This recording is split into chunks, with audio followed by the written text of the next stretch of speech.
Boa tarde a todos. Professor Hélio, de Geografia, do Ateneu Ceará, da Unidade Fio e Montese, aguardando o professor Formiga, tá certo? Então, só aguardar mais um pouco para o Formiga chegar.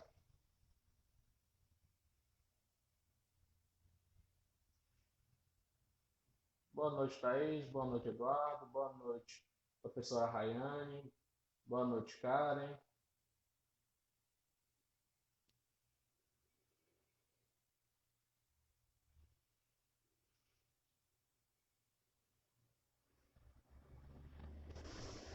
Boa noite, Wanda. Vamos aguardar.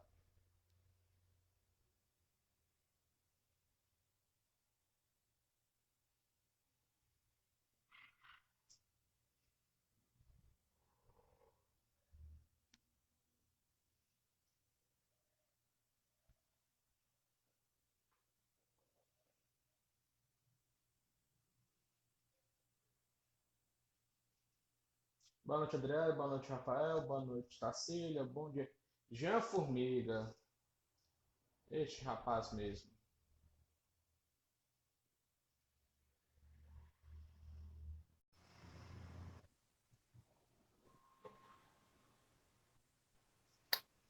Boa noite, Formiga. Tá ajeitado aqui na minha câmera. Aí, rapaz. Pronto. Só dá uma ajeitadinha que tá de lado. Como é? Tu Como tá é de que eu lado. faço? Inverte a câmera. Tá invertido, cara. Que joelho. Tá dando um. Tá. Boa noite, Crislane. Boa noite, Val.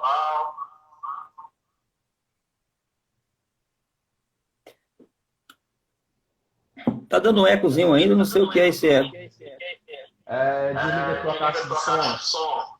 Tá desligado.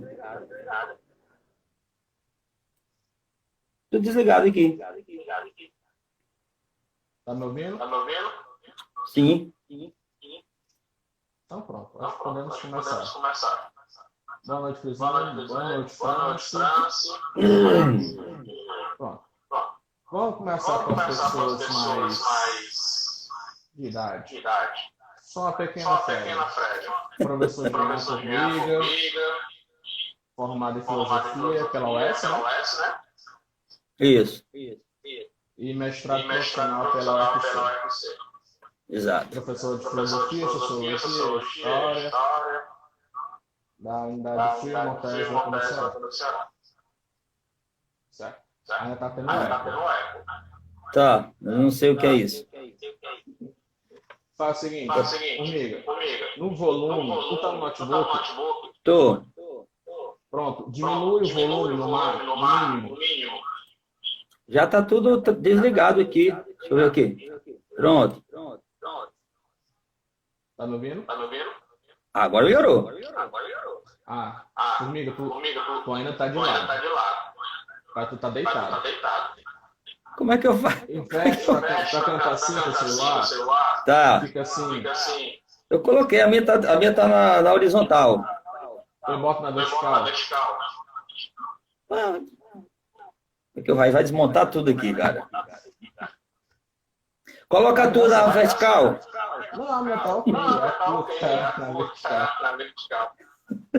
A minha tá assim, ó, na vertical. A minha tá na horizontal, aliás. Tá assim. Na horizontal. Faz assim. Como é que eu vou mexer nisso aqui, meu Deus do céu? Deixa eu ver aqui. Vai. Assim? Pronto. Abaixa. Bom aí? Pronto, melhorou. Ah, Continua com o galera. microfone. Pois é. Deixa eu ver aqui o negócio. Tá com o notebook ligado? Tu.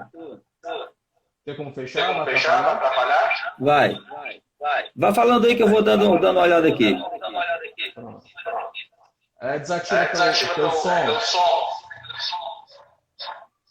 Vou fazer isso agora. Alto-falantes estão desligados. Alô? Microfone. Pronto. Desligar. Tu tem um fone de ouvido? Deixa eu desligar o microfone aqui para ver. Meu amor, não. O negócio coisa. Veja aí, melhorou? Continua com o microfone. Tu tem um fone de ouvido por perto? E agora? Pode ser o celular. Continua com o microfone. Desliguei tudo aqui. Tem fone de ouvido? Tenho. Pois bota aí.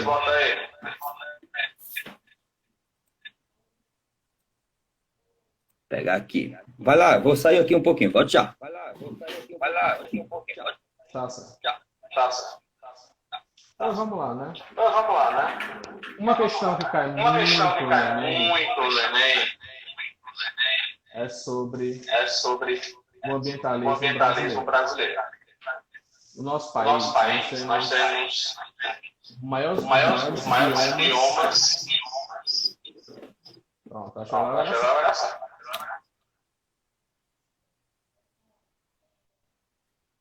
Sim? isso, conecta. Ô, negócio complicado. E agora?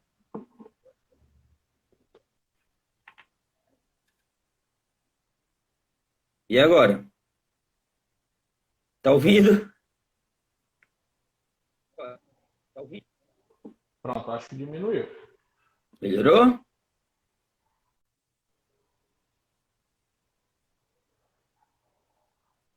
Pronto, tá me ouvindo? Tô ouvindo. Então pronto, acho que acabou a microfonia. Agora vamos continuar. Tá certo. O mestrado em filosofia profissional pela UFC e com larga experiência tanto no ensino público como privado do estado do Ceará. Esse é Jean Carlos Formiga. Uma curiosidade. Jean Carlos Formiga ensinou para minha esposa e para todas as amigas delas. Certo? Tô ficando velho. É a vida. Todo mundo tem isso. Certo? É verdade. Pois o Formiga vai falar um pouco sobre ética filosófica. Pode começar. Pois é uma curiosidade das pessoas, que é assim, muito interessante. Formiga, o que é que tem a ver ética com o meio ambiente? Eu estudo. Ora, as pessoas também confundem ética com moral, que é muito comum isso acontecer. Mas o que é ética? Ética em si é uma análise apenas uma conduta de um determinado indivíduo. Ou seja, a ética ela faz uma análise se a conduta do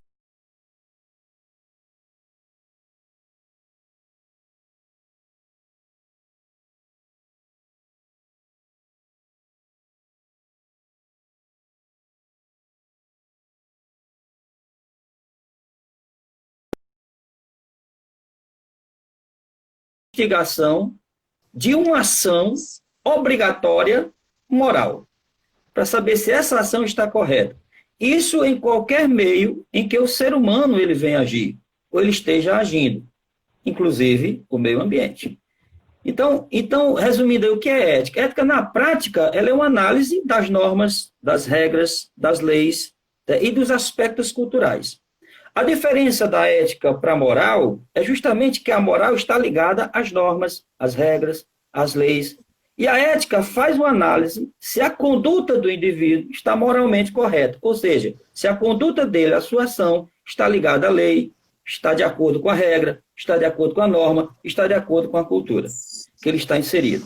O sujeito que não age desta forma é um sujeito considerado imoral. A conduta se torna imoral. Nós temos que levar em consideração alguns aspectos também, certo? O que, Formiga? Nem tudo que eu quero, eu posso. Dentro de uma sociedade como a nossa, dentro do nosso comportamento moral adequado, nem tudo que eu quero, eu posso. Nem tudo que eu posso, eu devo. Portanto, segundo Mário Sérgio Cortella, para uma ação ser ética, aquilo que eu quero, eu devo, aquilo que eu devo, eu posso, e aquilo que eu posso, eu quero. Porque se aquilo que eu quero, eu não devo, se aquilo que eu não devo, eu não posso, se aquilo que eu não posso, eu não quero, a ação não é correta. As pessoas se confundem muito nisso aí. Então, a ética, ela preserva também alguns valores que são universais, como, por exemplo, a honestidade, a liberdade, a vida. E as normas, as leis e as regras, as normas de conduta, as leis de conduta, as regras de conduta, devem estar interligadas a esses princípios, a esses valores éticos. Eu acho que assim dá para entender. Portanto, professor, quer dizer o quê, Formiga? Eu quero dizer que quando uma ação humana fere o estatuto do meio ambiente, por exemplo, ou fere uma regra, uma lei que normatiza a ação humana dentro do meio ambiente, essa ação ela é imoral. Por quê? Porque ela está ferindo uma regra. Se ela está ferindo uma regra, ela está ferindo o conceito de moral. E a ética vai analisar ainda por cima se essa ação também está de acordo com os princípios, os valores de uma sociedade. Porque para a ética há uma preservação muito grande do interesse coletivo. E pelo andar da carruagem que nós gente, já podemos dizer de cara que as ações que estão sendo cometidas por aquele que deve administrar o meio coletivo, nem é ética e nem é moral. Perfeito. Perfeito. E outra coisa, quando se fala em meio ambiente, sempre vai ser uma constante inovação. Nunca vai acabar. Coisas que aconteceram no passado, que era a princípio uma coisa que na ética era positiva, hoje é negativa. Isso não só vai na questão da sociedade, mas também no meio ambiente. A questão da preservação, daquela coisa de você cuidar da natureza, está cada vez mais ligado à ética, aos princípios morais, certo? Outra coisa, nas leis brasileiras, você já chegou a ler, em que sentido pode haver a questão da quebra dessa ética? No sentido em que não há obediência à norma. Quando a sociedade estipula uma lei, aí nós temos uma outra relação moral vinculada ao conceito de ética. Quando a sociedade ela é representada por uma lei, e aí nós vamos lá na ética kantiana, que a ética kantiana ela vai dizer o que para a gente? A obrigação do dever. A partir do momento que uma sociedade ela tem liberdade, por exemplo, de escolher os seus representantes, e esses representantes vão elaborar as leis, por obrigação do dever, a sociedade tem que seguir. Inclusive aqueles que elaborou.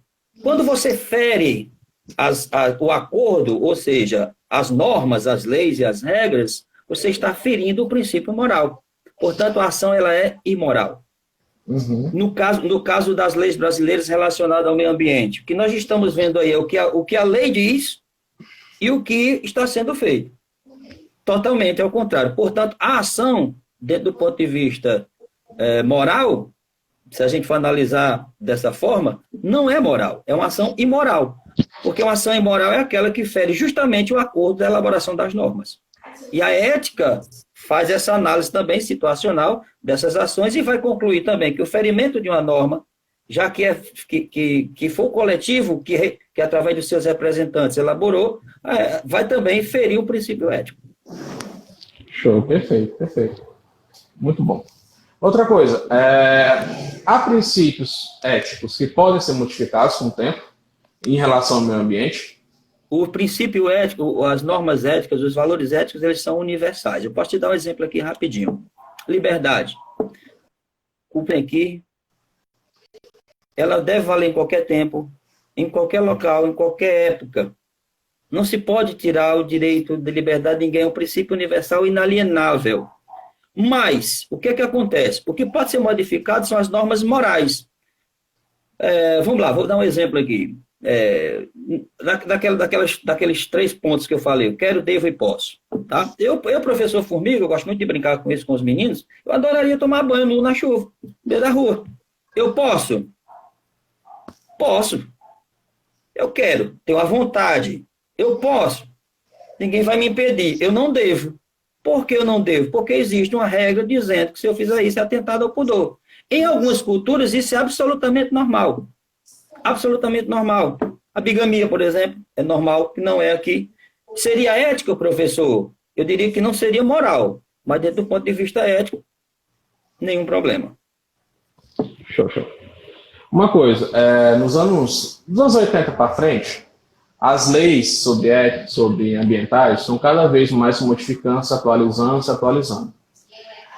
existe alguma coisa na ética filosófica, na moral filosófica, que faz com que, por exemplo, tradições milenares, como, por exemplo, queimadas que ocorrem ainda para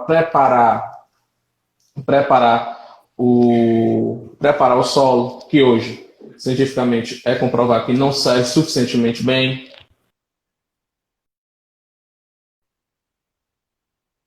Pode derrubar sem nenhum risco à saúde. Essas leis do passado ainda podem ser replicadas hoje? Eu vou tocar num ponto agora de um filósofo chamado Félix Guattari, tá? Ele elabora um conceito chamado de ecosofia. O que é essa ecosofia? A palavra eco, esse prefixo eco, ele significa casa. Se a gente for buscar a origem grega desse prefixo, ele significa casa. Ora, vamos analisar. Dentro de 3 aspectos a tua casa. A nossa casa. Vamos entender que a nossa cidade é a nossa casa. O nosso país é a nossa casa. Dentro desse país está inserido o meio ambiente, claro, todo o ecossistema. O que nós devemos fazer com essa casa? Cuidar desta casa. Administrar essa casa. Aí a gente já entra no ponto de vista político. Ético, político e estético. Essas 3 dimensões são fundamentais. Se a queimada, se esse processo, você analisou que está da casa, que está arruinando a tua casa, por que não modificar? Se está atingindo o bem-estar coletivo, se está prejudicando a sociedade como um todo, por que não modificar? E aí, dentro de um princípio ético, é muito simples. A vida. É a vida que está em jogo. Não só a nossa, enquanto seres humanos, mas a vida de todo um ecossistema que também faz parte e é inerente à nossa vida. Portanto, é passível de modificação, sim, a partir do momento que um princípio ético é ferido. Show de e bola. Estético por quê? Esqueci do estético, do tripé do estético. E por que o estético é tão importante?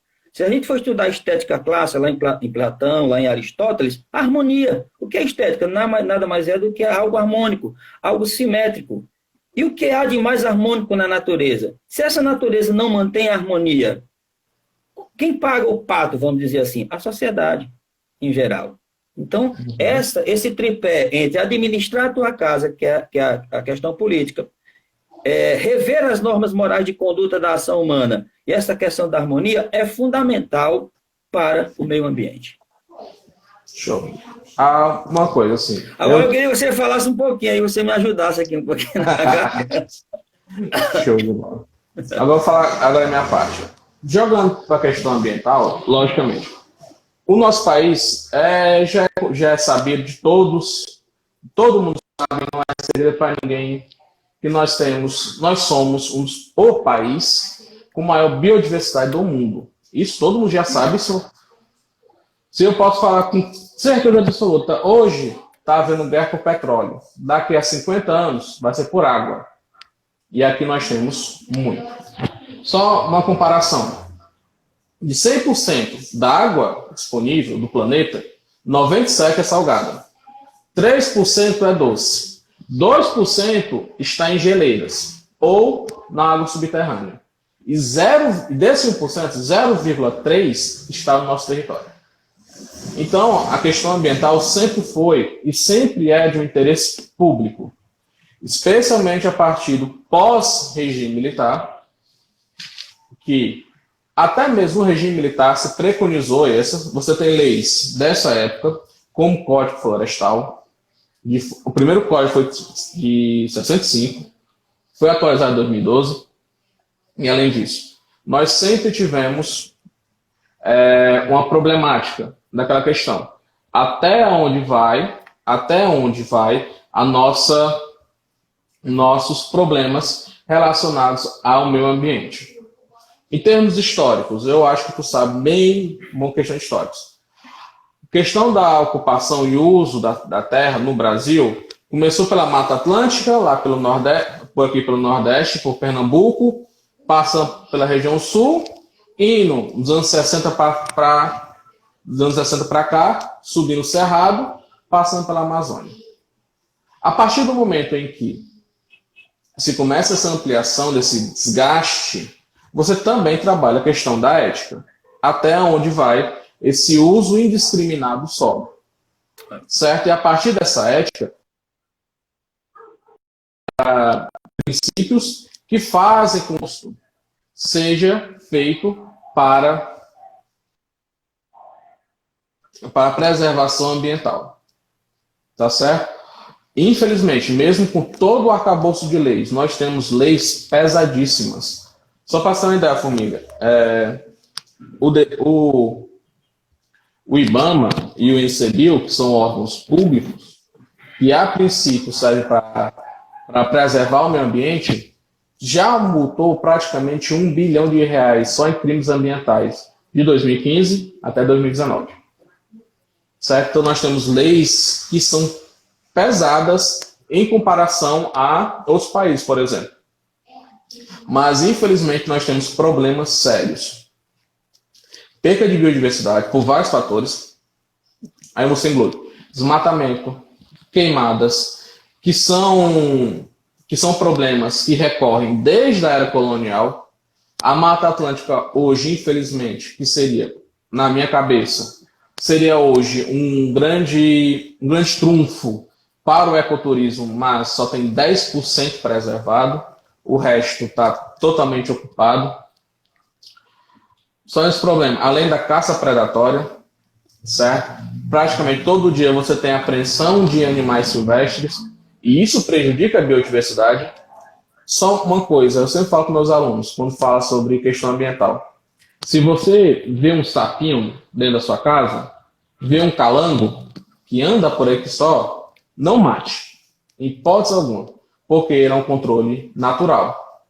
Se tiver um calango dentro de casa, barata não entra. Se tiver um sapinho dentro de casa, aranha não entra, nem escorpião entra.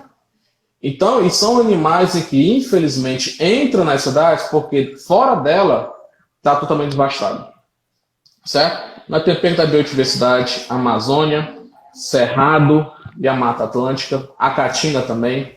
Nós temos animais como o tatu, que é muito usado em várias coisas. Ah, uma curiosidade. Nós temos uma culinária muito diversificada. Eu estava vendo uma vez um aluno reclamando: poxa, na China come cachorro, come grilo, come gafanhoto, tudo. Mas nós comemos, aqui no Ceará, eu acho que você já comeu, e você é uma pessoa viajada, farofa de tanajura. Eu pensei que você ia dizer de formiga, dá uma diferença, tá? Vamos cuidado com essa, já, tudo bem. E você tem aqui uma... Eu quero comer muito, que é maniçoba. Já ouviu falar? Já, mas nunca comi, não. Uma curiosidade aí. É uma curiosidade. Eu quero ver se alguém do que está assistindo já comeu maniçoba, que é uma comida nativa lá do Pará, que para ficar pronto demora 7 dias. Mas sabe por que tira 7 dias? Para tirar o veneno da planta. Nossa, teve até uma piada que eu estava vendo que o presidente Jair Bolsonaro, o presidente do Brasil, falou assim: estou indo para o Pará, o que é que tem aí de bom? O cara falou: maniçoba. Bota 20 minutos na água quente que resolve rapidinho. Não sei por quê. Ô, Hélio, eu queria te fazer uma pergunta dentro desse aspecto aí, dentro da questão ambiental. Sobre a questão do extrativismo, né?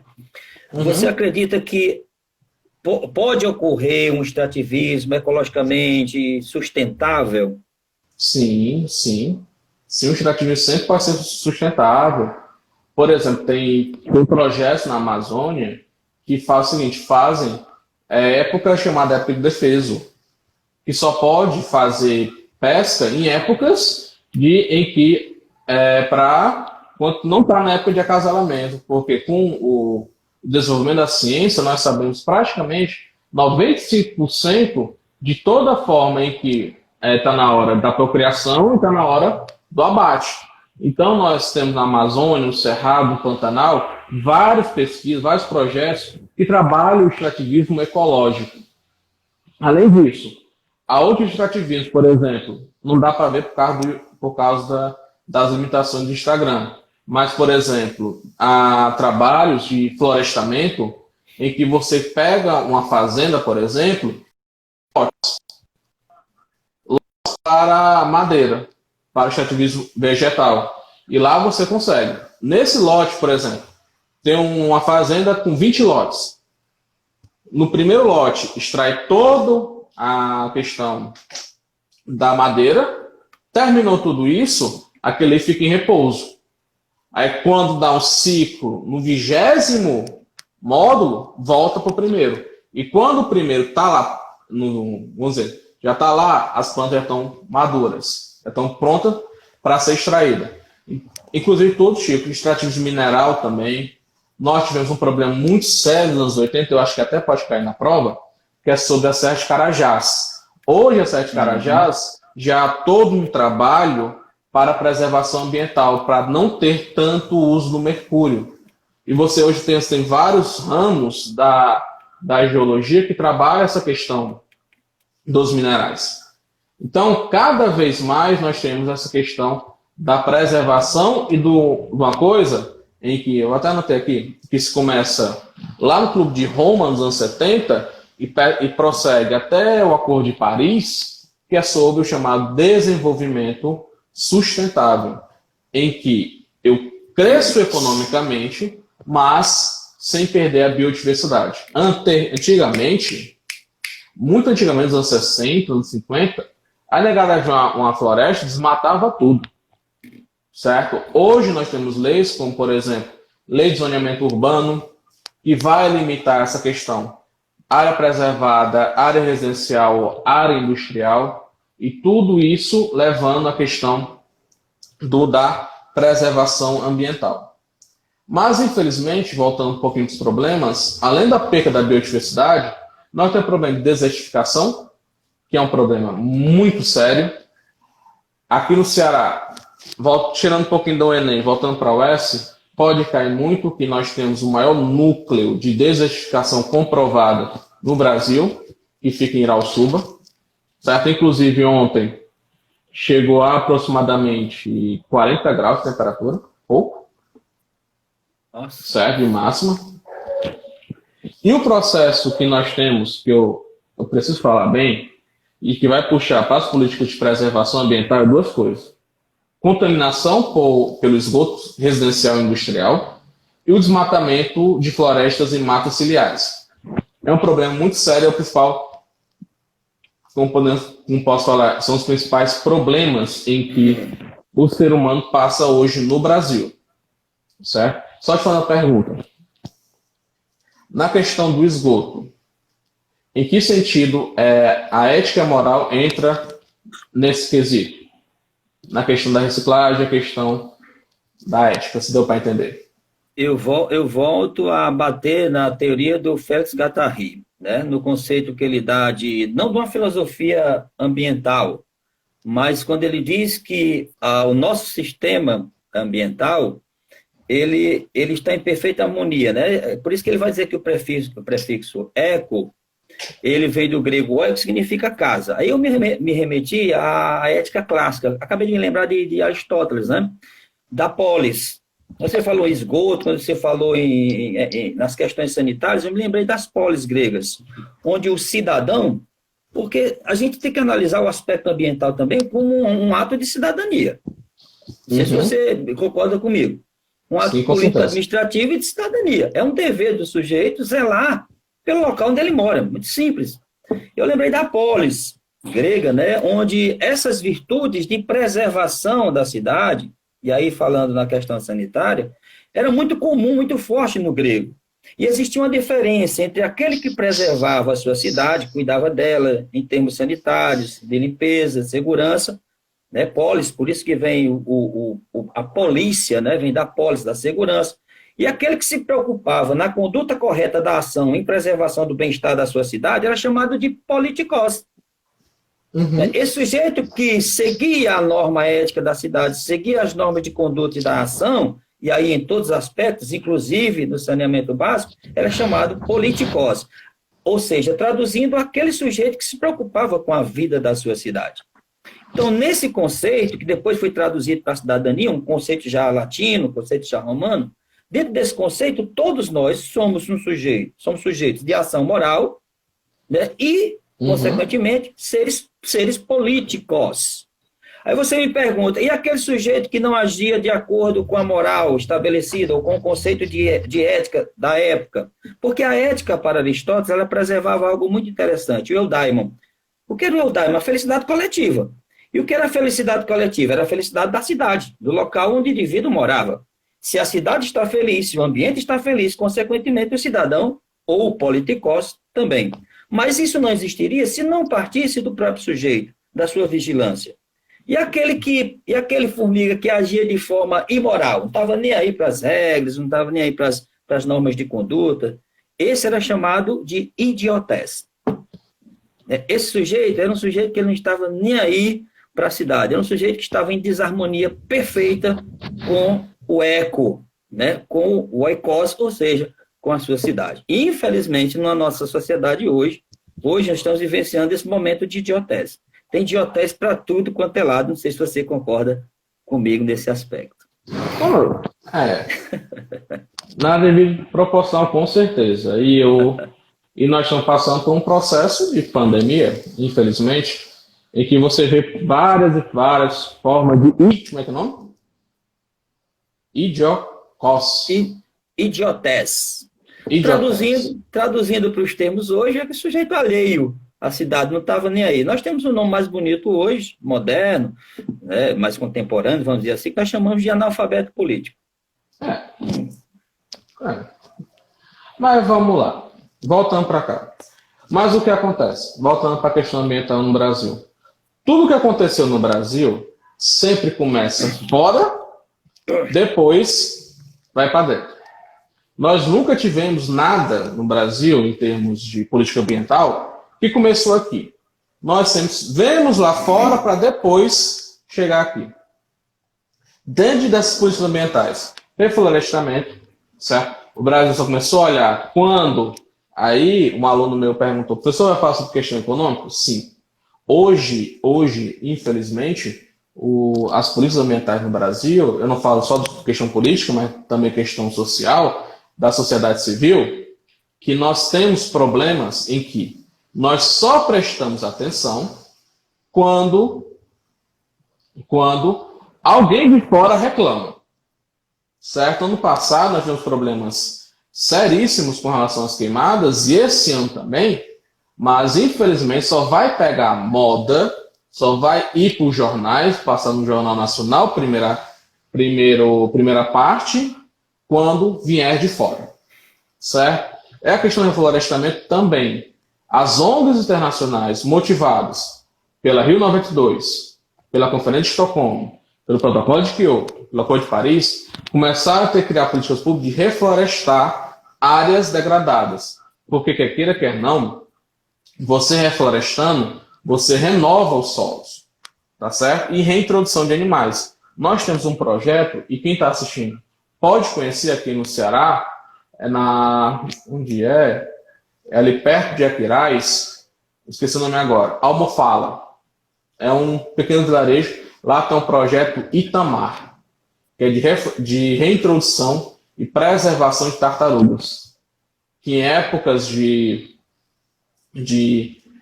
problemas ambientais, o problema do óleo, foi muito importante para salvar milhares e milhares de tartarugas. Certo? Além da concessão ambiental e as leis de utilização racional, certo? Leis antipoluição, tá? Fala um pouquinho do analfabetismo político. Uma característica das leis de antipoluição é, por exemplo, todo carro, toda moto deve emitir uma quantidade X de poluentes, certo? Isso é feito lá na fábrica, tá certo? É tanto que cada vez mais o sistema elétrico está substituindo o fóssil. Mas, infelizmente, quando chega na primeira oficina, tira o econômico e taca aquele barulho chato daquelas motos de estouro, que é um problema ambiental, porque você retira praticamente todo e qualquer filtro de preservação ambiental ali, de equilíbrio de emissão de gases. E você fica lá e depois você perde praticamente quase toda essa preservação. E cada vez mais nós temos o incentivo de utilização de combustíveis limpos, como por exemplo, energia solar, a que cada vez mais está se aumentando essa questão das leis. Uma pergunta aí do nosso amigo Lincoln. As queimadas no Pantanal, qual o motivo de não ter tanta visibilidade política como as queimadas da Amazônia? É aquela coisa. No Brasil, infelizmente, os políticos só tomam consciência, só fazem entrevista coletiva para solucionar isso quando alguém de fora reclama e depois nós fazemos.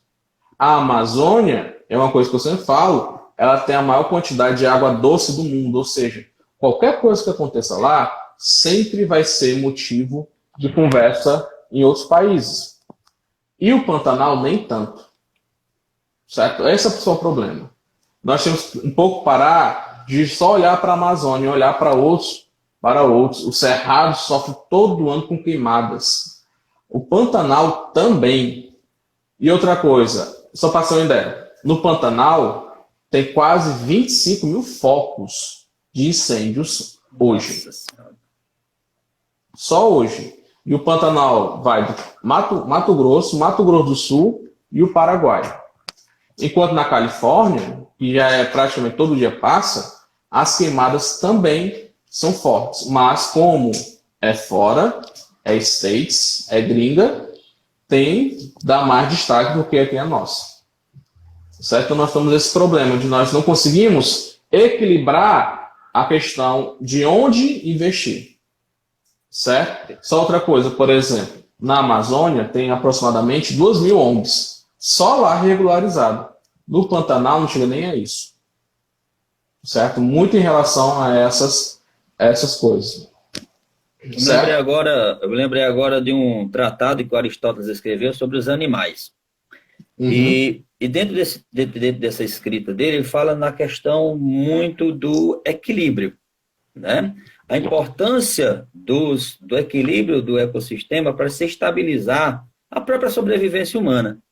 E essa semana, ontem, eu estava lendo uma reportagem que nós já perdemos, nos últimos 50, 100 anos, aí nós já perdemos mais 60% das nossas espécies. Na tua visão, o que é que isso pode ocasionar em termos de equilíbrio regional, por exemplo? Regional. Por exemplo, isso é o Nico acabou de perguntar. Tem a ver com o preço indígena? Não tem. Porque o Pantanal, em tempo proporcional, tem a mesma quantidade de indígenas da Amazônia. Então não tem muito a ver com isso. Mas, por exemplo, se eu falar a questão de indígena, você vai ter um desequilíbrio. Você vai ter espécies, um exemplo bem clássico. O rato. Vou pegar o rato, que aqui é para onde você vê, você encontra. Mas porque o rato tem tanto rato e tanta barata? Porque os caçadores naturais dele não existem. Por quê? Quando você vê uma coruja, quando você vê um gato, que são caçadores naturais, tem pessoas que matam. E quando você tira na natureza essa biodiversidade, esses caçadores naturais, você perde, por exemplo, se você perder a abelha, você perde a questão da polinização. Se você mata uma onça, você vai aumentar outros animais que a onça naturalmente caça. Isso é questão de lei da natureza, não tem nada a ver com lei humana. A onça, você exterminando ela, você acabando com ela, outros animais que antes tinham certo controle, vai crescer ainda mais e vai causar problemas ambientais. Um exemplo, é um pouco antigo. Em 2008, 2010, por exemplo, eu estava lendo, teve um surto de uma doença causada por uma pulga da capivara. Mas por quê? A capivara, o ser humano ocupou o espaço que é da capivara, a capivara foi para a cidade, não tem como não fugir, e lá cresceu essa doença. Certo? Então, Outro exemplo é a questão da China. Aquele país sudeste asiático, cada vez mais está sofrendo com doenças novas, certo? Mas não são doenças novas. É porque animais que antes viviam na natureza, ficavam lá, e o ser humano foi e caçou esses animais, acabou com os caçadores naturais dele, essas doenças passaram dos animais e foram para os seres humanos. É tanto que, por exemplo, alguns especialistas falam, se mantiver os níveis atuais de desmatamento, de queimadas na Amazônia, nós, o Brasil, pode se tornar, não estou afirmando, estou dizendo que pode. Cada coisa, se pode ocorrer, se tornar um país disseminador de novas doenças. Porque animais que têm doenças, por exemplo, a AIDS é uma doença que está no macaco desde a época dos ancestrais antigos humanos. Mas, por causa do avanço do ser humano na natureza, o vírus HIV passou do macaco para o ser humano. Da mesma forma, uma coisa, por exemplo, da história, questão da febre amarela. Só veio para o Brasil que a febre amarela é africana, e o AIDS também, porque o europeu, que tem o costume de construir cidades próximo de rio, conheceu o AIDS lá. Certo? Porque já... Certo. Eu ia citar outro exemplo da história, a peste negra. Peste negra. Pulga de um rato que veio nos porões dos navios que vinham no Oriente. E vinham do Oriente, né, do Oriente para a Europa. Aí você me pergunta, e por que não disseminou lá na Europa? Ou não disseminou no Oriente? Porque os caçadores do rato lá são animais sagrados, eles não matam. Exatamente. Eles não matam. Na Europa era comum você caçar gatos, você matar gatos como objeto de caça. Então, isso foi um terreno fértil para a peste negra dizimar uma boa parte da população europeia. Aquela história do equilíbrio que você deu exemplo aí. Exatamente. Então, o equilíbrio é fundamental. Cada vez mais leis estão sendo criadas para a preservação ambiental, para preservar animais que antes estavam em extinção e hoje estão se melhorando. Uma coisa, por exemplo, né, em todos os anos, de 2015 para frente, cada vez mais estão tentando retirar a questão do canudinho. Está havendo a maior polêmica, os canudos. Por que tirar os canudos? Por causa só das tartarugas. Não, as tartarugas é só um exemplo. As tartarugas puxam todo um sistema em que você vai, se não preservar, plantas, como pode falar, animais que antes viviam que não o ser humano não conhecia, acabar conhecendo. Só para terminar essa questão de equilíbrio que você falou. Por exemplo, tem no Recife, lá é a região mais perigosa em termos de ataque de tubarão.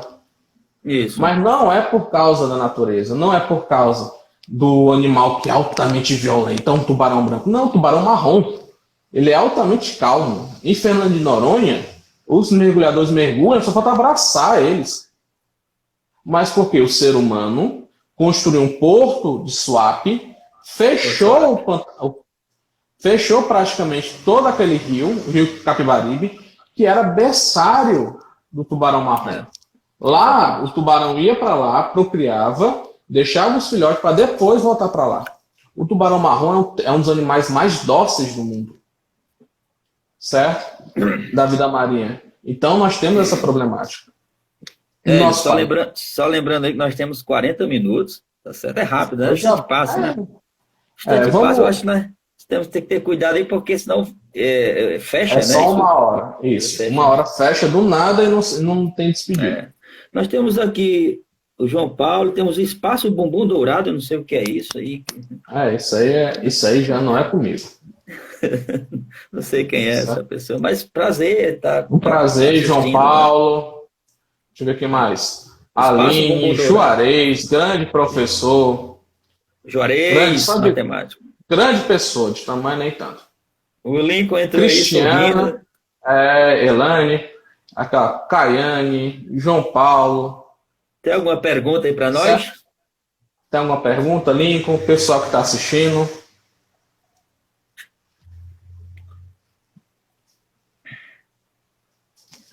Acho que não. Vamos lá. Outra pergunta, Formiga. Questão das leis, certo?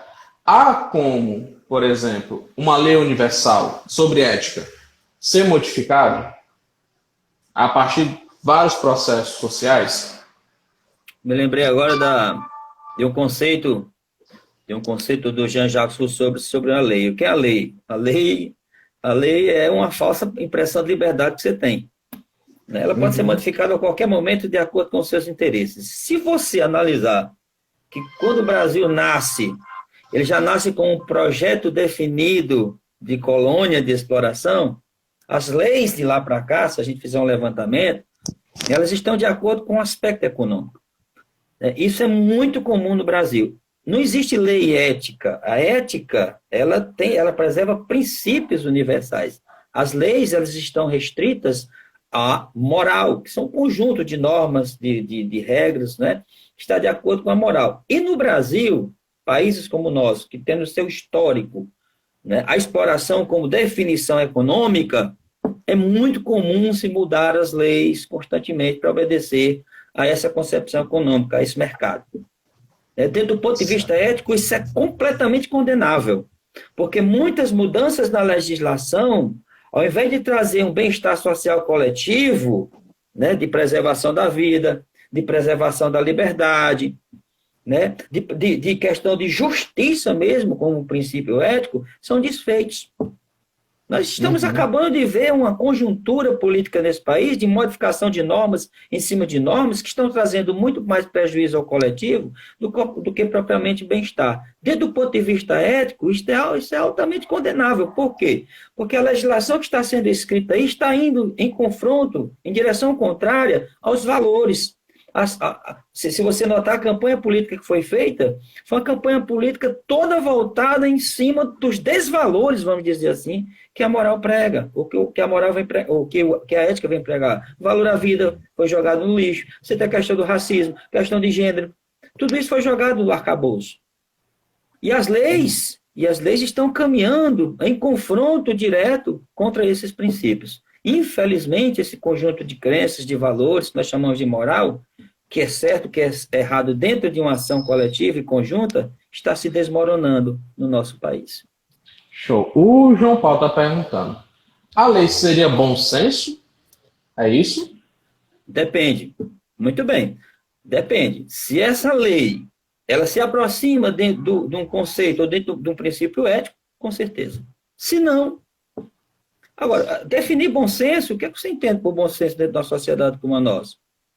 Bom senso seria uma lei, uma norma rígida, né, mecânica, ela ser definida de qualquer jeito? Não, ela tem que ter um princípio, ela tem que ter um norte. E esse norte quem vai dar são um conjunto de valores estabelecidos pela sociedade, nós chamamos de ética, que ela é universal. Se uma lei ela é elaborada se aproximando do ideal de justiça e beneficiando o coletivo, eu posso dizer que essa lei ela é uma lei de bom senso.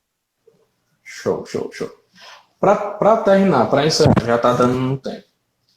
Formiga, como... Já? Já. Quase 50 minutos. Como o tempo passa rápido, graças a Deus. Uma coisa, como o Enem estuda essa questão da ética e da moral? Dentro dos seus conceitos práticos, dentro de tudo que eu falei aqui. Né? Não só o Enem, eu falo isso para os alunos, se você pegar concursos do Detran, porque a ética ela está espalhada em várias instituições. Você tem a ética profissional, você tem a ética ambiental, nós podemos falar. Enfim, você tem uma ética teológica. Aí eu digo sempre para os meninos, esse consenso sobre ética que eu falei aqui, sobre moral, o que é imoral, o que é amoral, é comum também cair em concursos. Já levei várias questões para os meninos. Olha, o conceito de moral dentro da administração pública, por exemplo.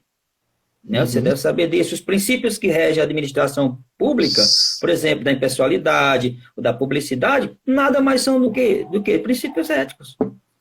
Então, está aí no dia a dia, no nosso dia a dia. para todo mundo observar de uma forma prática e eficiente. Não faz com os outros aquilo que você não queira que seja feito com você, e você já deu um grande passo. Dantas Formiga, dá um abraço para você. Eu que agradeço também ao Colégio Ateneu, a você, grande Hélio, agradeço, muito, muito obrigado pela participação também, um beijão aí para quem participou, né? Espero que da próxima vez a gente venha sanar esse problema da microfonia com mais rapidez. É só lembrar do fone de ouvido. É só lembrar do fone de ouvido. Eu vou comprar um mais discreto, eu juro para você. Tá bom, valeu, está perfeito. Já cobre bem direitinho um ângulo. Um abração aí pro João Paulo. Abraço pro João Paulo, pra Val. Para todos, pro senhor. É sua mãe? Dantas? É para a minha madrinha. Um beijão, madrinha. Saudade, viu? Saudade, minha madrinha. Beijão. Pro Jackson, pra Larissa, para todos. Muito obrigado pela Raquel, Geologia. Pro Rafael, pro Lincoln, pra Thaís, minha amada esposa. Aí, não poder saudade que ela tá em casa. Para Elaine e para todos. Muito obrigado pela participação. Muito obrigado mais. Minha mãe apareceu, até minha mãe, rapaz. Beijão, mãe. Coraçãozinho para a senhora aí, ó. Até a próxima. Até o afilhado, viu? Até o afilhado. Maria Vilani. Isso. Até a próxima. Valeu, Hélio. Um abração, meu filho. Até a próxima. Tchau, tchau. Até a próxima.